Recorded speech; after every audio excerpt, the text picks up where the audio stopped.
प्रिय शिष्यों, मैं हूं विष्णुगुप्त, जिसे आप चाणक्य या कौटिल्य के नाम से जानते हैं। मेरा जीवन और कार्य भारत के इतिहास में एक महत्वपूर्ण अध्याय है। मैंने अपनी विद्या और बुद्धिमत्ता के बल पर न केवल शिक्षा और राजनीति के क्षेत्र में अपना योगदान दिया, बल्कि मौर्य साम्राज्य की स्थापना में भी महत्वपूर्ण भूमिका निभाई। आज मैं आपको अपने जीवन की कहानी, अपने विचारों, संघर्षों और उपलब्धियों के बारे में बताना चाहता हूं। मेरा जन्म एक ब्राह्मण परिवार में हुआ था। मेरे पिता का नाम चणक था, जिनसे मुझे चाणक्य नाम मिला। मेरे जन्म स्थान के बारे में विभिन्न कथाएं हैं। कुछ कहते हैं कि मैं तक्षशिला में पैदा हुआ, तो कुछ कहते हैं कि मेरा जन्म मगध में हुआ था। जो भी हो, मेरा बचपन कठिनाइयों से भरा हुआ था। मैंने अपने पिता से धर्म, न्याय और जीवन के सिद्धांतों के बारे में सीखा, जो बाद में मेरे जीवन के महत्वपूर्ण स्तंभ बने। मुझे तक्षशिला विश्वविद्यालय में अध्ययन करने का अवसर मिला, जो उस समय विद्या का एक प्रमुख केंद्र था। तक्षशिला में मैंने राजनीति, अर्थशास्त्र, युद्ध कला और धर्मशास्त्र का गहन अध्ययन किया। यहां के आचार्यों ने मुझे जीवन के हर पहलू को समझने में सहायता की। तक्षशिला में ही मैंने अर्थशास्त्र और राज्य प्रबंधन के सिद्धांतों का अध्ययन किया, और मेरे भीतर यह प्रेरणा जागी कि मैं अपने ज्ञान का उपयोग समाज और राष्ट्र की उन्नति के लिए करूं। तक्षशिला में मेरे अध्ययन ने मुझे जीवन की गहरी समझ दी और मुझे यह सिखाया कि केवल विद्या ही नहीं, बल्कि न्याय और नैतिकता भी एक राज्य की स्थिरता के लिए आवश्यक है। यही समय था जब मैंने यह ठान लिया कि मैं अपने ज्ञान और विद्वत्ता का उपयोग समाज की भलाई और एक मजबूत राष्ट्र की स्थापना के लिए करूंगा। मेरे जीवन का सबसे बड़ा मोड़ तब आया जब मैंने देखा कि भारतवर्ष के विभिन्न राज्यों में अन्याय और अत्याचार बढ़ते जा रहे थे। मगध में नंदवंश का अत्याचार और भ्रष्टाचार अपने चरम पर था। मैंने देखा कि नंदवंश के राजा धनानंद ने अपने राज्य को निरंकुशता और भ्रष्टाचार से जकड़ रखा है। यही वह समय था जब मैंने नंदवंश के पतन और एक सशक्त राष्ट्र की स्थापना का संकल्प लिया। लेकिन यह राह आसान नहीं थी। मुझे कई बार अपमानित किया गया, मेरा उपहास उड़ाया गया और मुझे राजकीय षड्यंत्रों का सामना करना पड़ा। लेकिन मैंने हार नहीं मानी। मैंने अपने भीतर की अग्नि को प्रज्वलित रखा और अपने लक्ष्य की ओर अडिग रहा। मेरा मानना था कि एक सशक्त राष्ट्र का निर्माण केवल विद्या और न्याय के माध्यम से ही संभव है। मेरे जीवन का सबसे महत्वपूर्ण क्षण वह था जब मेरी मुलाकात चंद्रगुप्त मौर्य से हुई। चंद्रगुप्त एक साधारण परिवार का युवक था, लेकिन उसमें एक महान योद्धा और राजा बनने की सभी संभावनाएं थीं। मैंने उसे राजनीति, युद्ध कला और राज्य प्रबंधन के गुण सिखाए। मैंने उसे यह सिखाया कि एक राजा का धर्म क्या होता है और कैसे उसे अपने प्रजा के हित में कार्य करना चाहिए। चंद्रगुप्त मौर्य के साथ मिलकर मैंने नंदवंश का पतन किया और मौर्य साम्राज्य की स्थापना की। यह एक ऐसा साम्राज्य था जो केवल शक्ति के बल पर नहीं, बल्कि न्याय, नैतिकता और विद्या के सिद्धांतों पर आधारित था।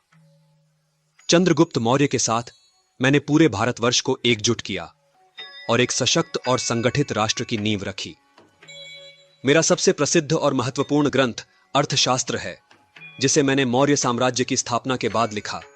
अर्थशास्त्र केवल एक पुस्तक नहीं है, बल्कि यह राज्य प्रबंधन, राजनीति, अर्थव्यवस्था और समाज के विभिन्न पहलुओं पर एक गहन अध्ययन है। इसमें मैंने राज्य के प्रशासन, न्याय, वित्त और सुरक्षा से संबंधित सिद्धांतों को विस्तार से समझाया है। यह ग्रंथ आज भी राजनीति और राज्य प्रबंधन के क्षेत्र में एक महत्वपूर्ण स्रोत माना जाता है। अर्थशास्त्र में मैंने यह सिद्ध किया कि एक राज्य की स्थिरता केवल उसकी आर्थिक शक्ति पर नहीं, बल्कि न्याय, नैतिकता और प्रशासनिक दक्षता पर निर्भर करती है। मैंने यह भी बताया कि एक राजा को अपनी प्रजा के कल्याण के लिए कार्य करना चाहिए और उसे अपनी शक्ति का उपयोग समाज के हित में करना चाहिए। मेरा जीवन केवल राजनीति और राज्य प्रबंधन तक सीमित नहीं था। मैंने जीवन के गहरे प्रश्नों का भी अध्ययन किया और उनके उत्तर खोजे। मेरा मानना था कि एक व्यक्ति का जीवन केवल भौतिक सुख सुविधाओं तक सीमित नहीं होना चाहिए, बल्कि उसे आत्मज्ञान और नैतिकता की ओर भी अग्रसर होना चाहिए। मैंने यह भी सिखाया कि जीवन में अनुशासन, त्याग और समर्पण का महत्वपूर्ण स्थान है। एक व्यक्ति को अपने लक्ष्य की प्राप्ति के लिए हर संभव प्रयास करना चाहिए और उसे कभी भी अपने मार्ग से विचलित नहीं होना चाहिए। मेरा जीवन एक उदाहरण है कि कैसे कठिनाइयों और संघर्षों के बावजूद एक व्यक्ति अपने संकल्प और धैर्य के बल पर महान कार्य कर सकता है। मेरा जीवन संघर्षों और उपलब्धियों से भरा हुआ था। मैंने अपने ज्ञान और विद्वत्ता के बल पर भारतवर्ष को एकजुट किया और एक सशक्त राष्ट्र की स्थापना की। लेकिन जीवन का एक सत्य है कि हर प्रारंभ का एक अंत होता है। मेरे जीवन का भी अंत आया, लेकिन मेरे विचार और सिद्धांत आज भी जीवित हैं। मुझे गर्व है कि मैंने अपने जीवन को समाज और राष्ट्र की सेवा में समर्पित किया। मेरे द्वारा स्थापित मौर्य साम्राज्य और अर्थशास्त्र के सिद्धांत आज भी हमारे समाज और राजनीति के लिए प्रेरणा स्रोत हैं। मेरे बाद भी मेरी शिक्षा और विचारों को कई विद्वानों और शासकों ने अपनाया और उनका अनुसरण किया। आज जब मैं अपने जीवन की ओर देखता हूं, तो मुझे संतोष होता है कि मैंने अपने जीवन को विद्या, न्याय और नैतिकता के मार्ग पर चलाया। मैंने केवल एक विद्वान के रूप में नहीं, बल्कि एक शिक्षक, एक सलाहकार और एक राष्ट्र निर्माता के रूप में अपना योगदान दिया।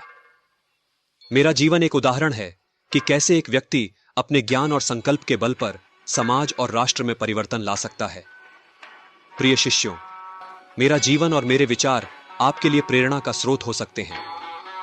मैं चाहता हूं कि आप भी अपने जीवन में विद्या, न्याय और नैतिकता को अपना आदर्श बनाएं और समाज और राष्ट्र की सेवा में अपना योगदान दें। याद रखें, एक सशक्त और संगठित राष्ट्र का निर्माण केवल विद्या और न्याय के माध्यम से ही संभव है। मैं विष्णुगुप्त, जिसे आप चाणक्य के नाम से जानते हैं, आज भी आपके बीच अपने विचारों और सिद्धांतों के माध्यम से जीवित हूं।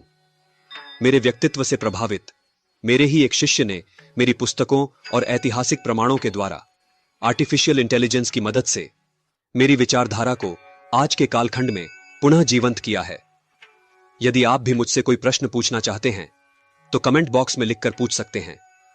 मैं अपने ज्ञान, आदर्श और विचारों के अनुसार उनका उत्तर देने का प्रयास करूंगा। जय अखंड भारत।